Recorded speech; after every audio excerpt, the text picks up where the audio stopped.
Hello दोस्तों, good evening, नमः संस्कृताय। आप सभी का यमएस क्लासेस 1 में स्वागत है। दोस्तों, आज हम लेकर उपस्थित हुए जो बुद्ध चरितम का तीसरा और चौथा श्लोक है, जो एक तृतीय स्तर का है। 1 से 10 श्लोक हमको पढ़ना है दोस्तों, तो उसका हम आज तृतीय, तीसरा और चौथा लेकर उपस्थित हुए हैं। कल के क्लास में दोस्तों हम पहले और दूसरे श्लोक को पढ़ चुके हैं। पहले श्लोक में जो है वह जो सिद्धार्थ है वह वन में घूमना, वह जाने की इच्छा प्रकट करते हैं। तृतीय स्तर का नाम है दोस्तों संवेगोत्पत्ति। जो सिद्धार्थ है वह किसी समय अपने मित्रों के द्वारा एक वन के बारे में सुनते हैं कि वह वन जो है त्रिकोमल घास से युक्त है। वहाँ के वृक्षों पर जो है कोयल जो हमेशा गुंजमान रहते हैं, बोलते रहते हैं। वहाँ के जो तालाब है कमलों से खिले रहते हैं और गीतिबद्ध है। हमेशा वहाँ पे गीत जो चिड़िया चहचहाती रहती हैं। ऐसे वन के बारे में सुनते हैं। और दोस्तों वहाँ सुनते और कैसे वन के बारे में सुनते हैं और क्या सुनते हैं कि जो वहाँ की स्त्रियां हैं उस वन में टहलने के लिए जाती हैं, तो वह वन जो है उन स्त्रियों को बहुत अधिक प्रिय है। और जो सिद्धार्थ की उपमा हाथी से दी गई है। जिस प्रकार हाथी घर में बंधे हुए रहते हैं और उसी समय जो है सिद्धार्थ जो है बहुत दिनों तक जो है उस घर के अंदर ही थे। जन्म से लेकर शादी तक वो घर के अंदर ही थे, विवाह तक। विवाह के बाद जब वो सुनते हैं उस वन के बारे में कि वो बहुत इतना सुंदर है, इतना कोमल घास वाला है, तो वहाँ जाने की इच्छा प्रकट करते हैं। किससे इच्छा प्रकट करते हैं दोस्तों? तो अपने पिताजी से उस वन के वहाँ पे विहार करने की इच्छा प्रकट करते हैं। जब राजा जो है अपने पुत्र के मनोभावों को जान लेते हैं तो क्या वह आज्ञा देंगे दोस्तों? आइए हम तीसरे श्लोक में पढ़ते हैं। क्या उनके पिता जो है घूमने जाने की आज्ञा देंगे या नहीं देंगे? तो क्योंकि शुद्धोधन को पहले से ही पता है कि यदि सिद्धार्थ बाहर जाएगा, वहाँ की दुनिया देखेगा, तो उसको जो है उसकी जो है कोमल चित्त जो है वैराग न उत्पन्न हो जाए, इस भाव से वह डरते रहते हैं। तो डरते रहते हैं तो वह क्या करते हैं और मार्ग का किस प्रकार व्यवस्था करते हैं और जाने के लिए आज्ञा देते हैं, तो मार्ग में किस प्रकार की सुविधाएं करते हैं, तो तीसरे और चौथे श्लोक में आज हम पढ़ेंगे। आइए दोस्तों पढ़ना स्टार्ट करते हैं। हमारा श्लोक है ततो निपत्स्य तस्य निशम्य भावं पुत्राभिधानस्य मनोरथस्य स्नेहस्य लक्ष्म्या वयश्च योग्यताम आज्ञापयामास बिहार यात्राम। वह जो है राजा जो है इसके जो जब उनको पता चल जाता है कि उनका पुत्र जो है घूमने जाना चाहता है, तो राजा जो क्या करते हैं, इसके बाद राजा ने अपने पुत्रों जो है ततो माने इसके बाद किसके बाद जो शुद्धोधन के कहने पर भी वो घूमना चाहते हैं, तो इसके बाद राजा जो है राजा शुद्धोधन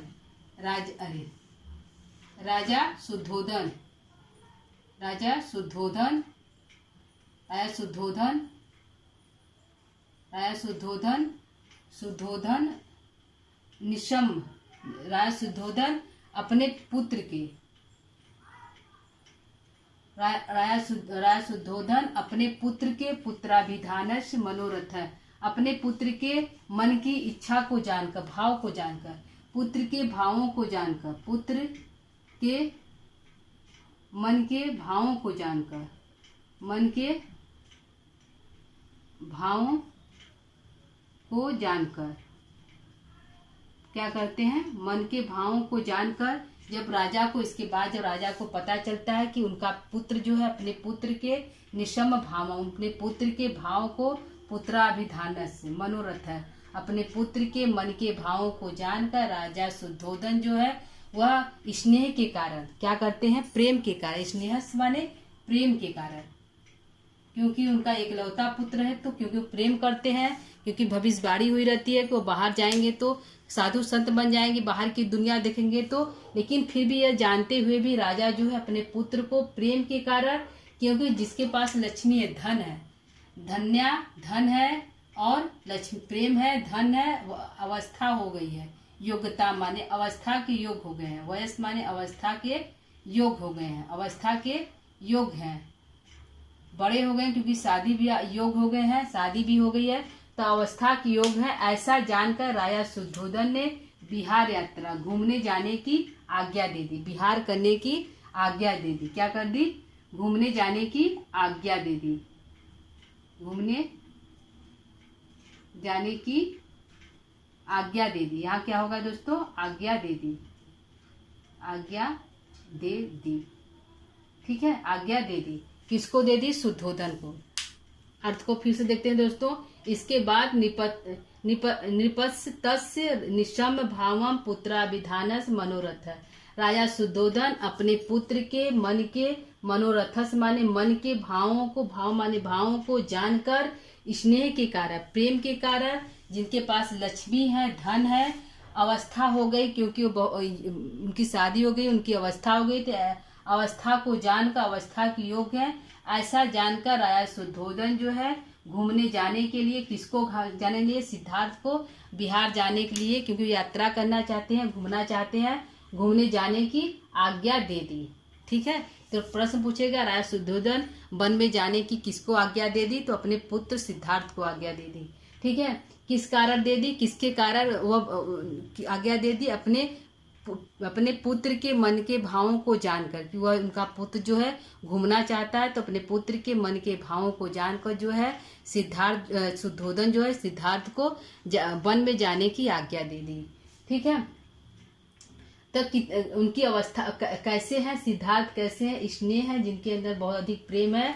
क्या है दोस्तों, क्या है, प्रेम है, बहुत अधिक धन है, और जिनकी अवस्था हो गई है। तीन चीज है सिद्धार्थ के पास। क्या है, उनके अंदर बहुत अधिक प्रेम है लोगों के प्रति, और वह बहुत अधिक धनी है क्योंकि राजकुमार है, और क्या है दोस्तों, उनकी अवस्था हो गई। ऐसी अवस्था, ऐसे इन तीनों चीजों को जानकर सिद्धार्थ जो है, और शुद्धोधन जो है सिद्धार्थ को घूमने जाने की आज्ञा दे दी। ठीक है, आइए हम चौथे श्लोक को लेते हैं। चौथा श्लोक हमारा क्या है दोस्तों, चौथा है निवर्तयामास च राजमार्गे संपात मार्तस्य पृथक जनस्य माँ भृत कुमारः सुकुमार चित संविग चेता इति मन मान।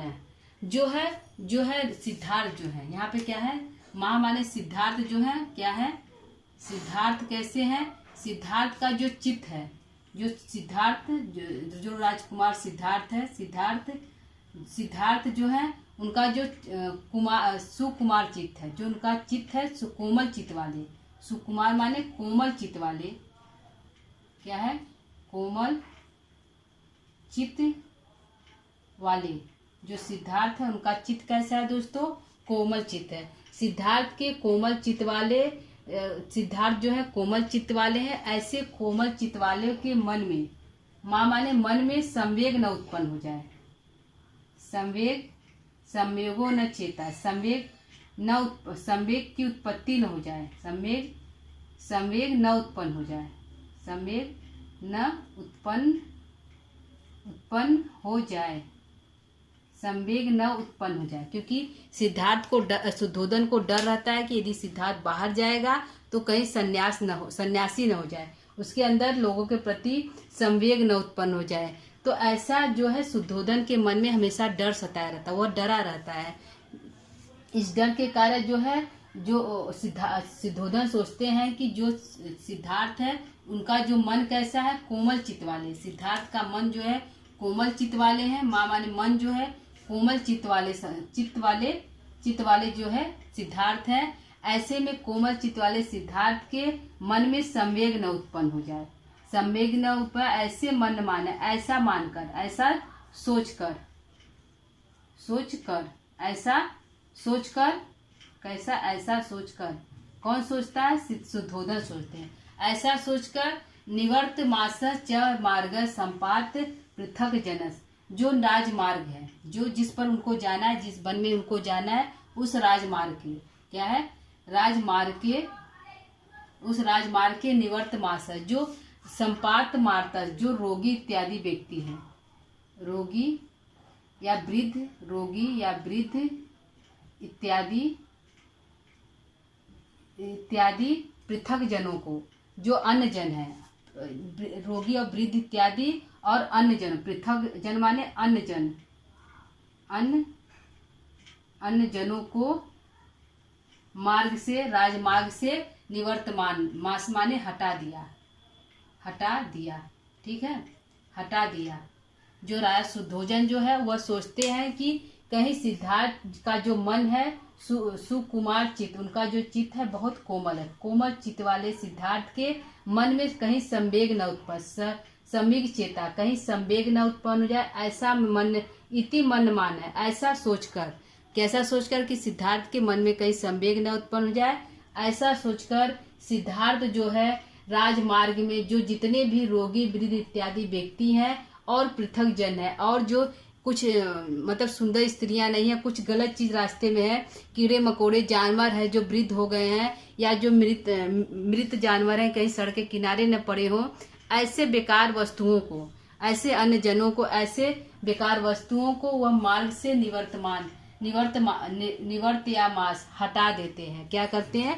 हटवा देते हैं। यानी कि राज में जितने भी खराब चीजें हैं उसको हटवा देते हैं, राजमार्ग को एकदम स्वच्छ और सुंदर बना देते हैं कि जो सिद्धार्थ है ऐसे यदि मार्ग से जाएगा तो उसके अंदर संवेग नहीं उत्पन्न होगा, क्योंकि वह रास्ते में अच्छे चीजों को देखेंगे तो वह उनका जो चित्त है कोमल चित्त में गलत चीज नहीं जाएंगे। इसलिए राजा सुद्धोधन जो है राजमार्ग को बहुत अधिक सुंदर और सुडोल बना देते हैं। जिस प्रकार दोस्तों यदि हमारे राज्य में यदि कोई राजा आ रहा है, उदाहरण दे रहे हैं दोस्तों, यदि कोई हमारे राज्य में कोई यदि मंत्री आ रहा है या प्रधानमंत्री या मुख्यमंत्री आ रहे हैं तो राजमार्ग को जो है कर्मचारी लोग हैं बहुत अधिक सुंदर साफ सुथरा रोज झाड़ू लगाते हैं, उसको साफ सुथरा बना देते हैं कि लगे कि सरकार को कि जो हमारा राज्य जो है बहुत सुंदर है, पेड़ पौधे भी सुंदर है, बिजली भी, हर एक चीज बहुत सुंदर है। तो उसी प्रकार जो है दिखाने के लिए दिखाते, वास्तविकता होती नहीं। उसी प्रकार राजा जो है सुद्धोधन जो है सोचते हैं कि मेरा पुत्र घूमने जाने की इच्छा तो प्रकट कर दिया है, हमने आज्ञा भी दे दी जाने के लिए। यदि उसका जो कोमल चित्त है बहुत कोमल चित्त वाला है, उसका मन चित्त है बहुत कोमल है, कहीं उसके मन में संवेग न उत्पन्न हो जाए, क्योंकि भविष्यवाणी पहले हो चुकी थी कि जो इनका आपका पुत्र होगा वह सन्यासी होगा, या तो राजा होगा या तो सन्यासी होगा, तो कहीं संवेग न उत्पन्न हो जाए। इस डर से राजा जो है राजमार्ग को बहुत अधिक सुंदर बना देते हैं। सुंदर बनाने के लिए क्या कहते हैं, मान लीजिए कि जो है राजमार्ग पर आवाजावी बंद कर देते हैं, मतलब रोक देते हैं, उस पर कोई भी व्यक्ति नहीं आ जा सकता, ऐसा कर देते हैं। तो राजमार्ग पर क्या करते हैं, जितने भी बेकार की वस्तुएं हैं, वो बेकार की वस्तु यदि कोई रोगी है, कोई वृद्ध है या कोई पशु पक्षी है जो मरे पड़े हुए हैं या कोई अन्य जन है, जो अन्य जन है यदि उस मार्ग से जा रहे हैं तो उनको पहले ही हटा दिया जाता है कि आप इस मार्ग से आज नहीं जाएंगे, आप लोग मतलब उस मार्ग पर आवाजाही इन लोगों के लिए बंद कर दिया जाता है। तो सिद्धार्थ ऐसा क्यों करते हैं, क्योंकि कहीं उनके पुत्र सिद्धार्थ के मन में संवेग न उत्पन्न जाए, इस डर से जो है मार्ग को जो है बहुत अधिक सुंदर और सुंदर बना देते हैं। ठीक है दोस्तों, यह हमारा अर्थ हो गया। आइए अर्थ को एक बार हम फिर से देख लेते हैं कि निवर्तयामाश्च राजमार्ग संपात मार्तस्य पृथक जनस्य, जो है माँ भृत कुमार है, जो उनका जो कुमार जो सिद्धार्थ है, कुमार का मन कोमल चित्त वाला है, जो सिद्धार्थ है उनका जो मन है वह कोमल चित्त वाला है, ऐसे में संवेग चेतना संवेग न उत्पन्न हो जाए, इति मन माना, ऐसा मानकर ऐसा सोचकर सुद्धोधन जो है राजमार्ग से निवर्तयामास सब कुछ हटा दिया जाता है। क्या हटा देते हैं, च राजमार्ग संपात मार्तस्य, जितने भी रोगी वृद्ध इत्यादि जानवर इत्यादि जो वृद्ध हो गए हैं या मरे हुए पशु हैं उस मार्ग से सब कुछ हटा देते, अन्य पृथक जनस्य और अन्य जनों को भी हटा देते हैं और मार्ग को एकदम साफ सुथरा बना देते हैं कि जो सिद्धार्थ है इस मार्ग से जाएगा तो उसके अंदर संवेग नहीं होता, ऐसा सोचकर राजा ऐसा करते हैं, मार्ग को सुंदर बना देते हैं। ठीक है दोस्तों, तो यह हमारा जो है दूसरा श्लोक, चौथा श्लोक हो गया। आइए इसका देखते हैं कि प्रश्न हमारा कहाँ बन रहा है। ठीक है, तो यहाँ पे है राजा जो है किसको जाने की आज्ञा, पहला प्रश्न है राजा किसको जाने की आज्ञा दे देते हैं, तो सिद्धार्थ को जाने की आज्ञा देते हैं। कहाँ जाने की आज्ञा देते हैं, उस वन में विहार करने की आज्ञा देते हैं। कहाँ देते हैं, उस वन में विहार करने की आज्ञा देते हैं। राजा अपने पुत्र के मन की किन बातों को जानकर जाने की आज्ञा देते हैं कि मेरा जो पुत्र है वह घूमना जाना चाहता है, ऐसे मन के भावों को जानकर राजा जो आज्ञा दे देते हैं। राजा जो है सिद्धार्थ के किस बात को जानकर आज्ञा देते हैं, उनके मन के भावों को जानकर आज्ञा देते हैं। ठीक है, और सिद्धार्थ के पास कौन सी तीन वस्तुएं हैं, तो वह उनके अंदर प्रेम है, पूछ देगा कि सिद्धार्थ के अंदर 3 चीजें कौन कौन से उपलब्ध हैं। तो प्रेम है, स्नेहस्य है, लक्ष्मण्या है, और जो है लक्ष्मण्या और वयस्य योग्यता अवस्था हो गई थी, घूमने जाने की अवस्था हो गई। 3 चीजें है सिद्धार्थ के पास है। और इसमें पूछेगा चौथे श्लोक में क्या है कि राजा सिद्धोदन जो है राजमार्ग से क्या क्या हटवा दिया। तो राजमार्ग से रोगी, वृद्ध इत्यादि जानवर, मनुष्य आदि को राजमार्ग से हटा दिया। राजा सिद्धोदन ने राजमार्ग को कैसा बना दिया, तो राजमार्ग को बहुत अधिक साफ सुथरा बना दिया। ठीक है। और क्या होगा, जो सिद्धार्थ का मन कैसा है, सिद्धार्थ का मन कैसा है, तो कोमल चित्त वाला है। क्या है, कोमल चित्त वाले सिद्धार्थ हैं। और कैसा है, और राजा सुद्धोधन जो है किस डर से जो है मार्ग को सुंदर और कोमल बना देते हैं, तो सिद्धार्थ के मन में संवेग न उत्पन्न हो जाए, इस डर से मार्ग को सुंदर और कोमल बना देते हैं। ठीक है दोस्तों, तो ये हमारा जो है अर्थ हो गया, ये हमारा अर्थ हो गया, प्रश्न उत्तर हो गया दोस्तों। तो जो है पहले और दूसरे श्लोक को हम पढ़ चुके, आज हम तीसरे और चौथे श्लोक को पढ़े हैं दोस्तों। तो आप जाकर पढ़ सकते हैं, जो कि यह जो है तृतीय सर्ग का श्लोक है, क्योंकि इसी सर्ग में जो है सिद्धार्थ को संवेग की उत्पत्ति होती है। संवेग उत्पत्ति इम्पॉर्टेंट टॉपिक है दोस्तों, क्योंकि संवेग उत्पन्न होने पर ही जो है सिद्धार्थ जो है घर छोड़कर जाते हैं। ठीक है, तो घर छोड़कर संवेग उत्पन्न इसमें ही जाते हैं, तृतीय सर्ग में ही जाते हैं। तो पहला 1 से 10 श्लोक पढ़ना है, पहले और दूसरे, तीसरा, चौथा, 4 श्लोक आज हम पढ़ चुके हैं दोस्तों। आज हमारा चौथा श्लोक था। तो दोस्तों आज की क्लास को यहीं पर हम समाप्त करते हैं। आगे की क्लास हम कल लेकर फिर से उपस्थित होंगे। तो दोस्तों आज का हमारा क्लास कैसा लगा आप बता सकते हैं, कमेंट कर सुझाव दे सकते हैं कि अच्छा व्याख्या जो अच्छा हुई है कि नहीं हुई है। यदि कुछ कमी है तो भी आप बता सकते हैं। तो दोस्तों क्लास को यहीं पर समाप्त करते हैं, फिर अगला क्लास लेकर हम उपस्थित होंगे। तब तक के लिए दोस्तों नमः संस्कृताय।